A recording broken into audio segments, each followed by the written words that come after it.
Ich hatte einen Traum, kann ihn nicht mehr vergessen. Es liegt ein Mann in einem Sarg.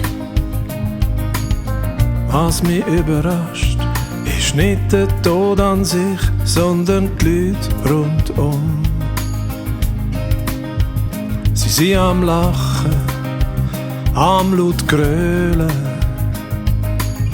Irgendeiner reisst den blöden Witz.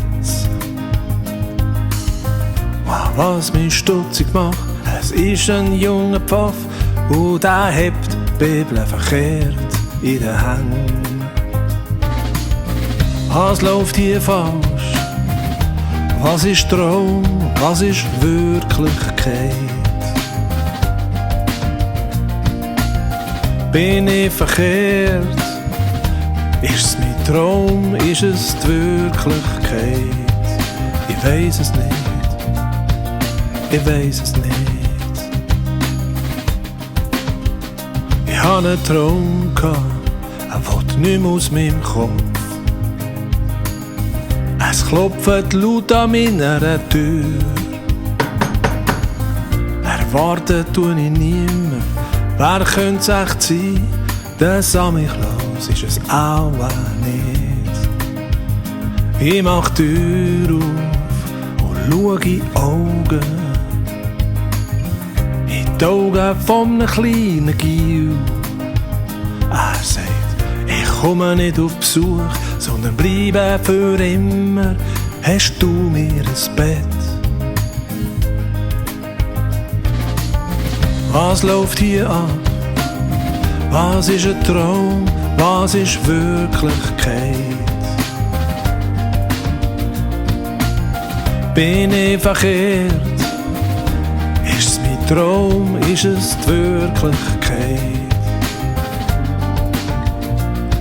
Ich weiss es nicht. Plötzlich sagt das Kind, vor was hast du Angst? Es schaut tief in meine Seele, von ganz tief unten kommen Tränen und füllen mein Herz. Ich habe eine Sehnsucht nach der Wärme, nach dem Frieden in meinem Sein. Ich mag nicht mehr kämpfen, ich mag nicht mehr streiten, ja einfach genug von allem. Und ja, der Tod macht mir Angst, seit ich mag denken. Er steht einfach da und lächelt mich an.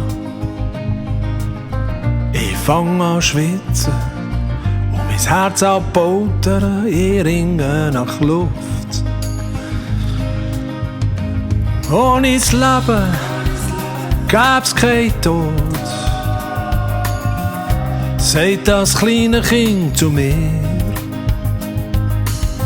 und steht zum Tod an, nimmt seine Hände, wir sind beiden Teil von dir. Was läuft hier ab? Ist es ein Traum? Ist es Wirklichkeit? Bin ich verkehrt? Ist es mein Traum? Ist es die Wirklichkeit? Was läuft hier ab? Ist es ein Traum? Ist es die Wirklichkeit? Bin ich verkehrt? Ist es mein Traum? Ist es die Wirklichkeit? Ich weiss es nicht.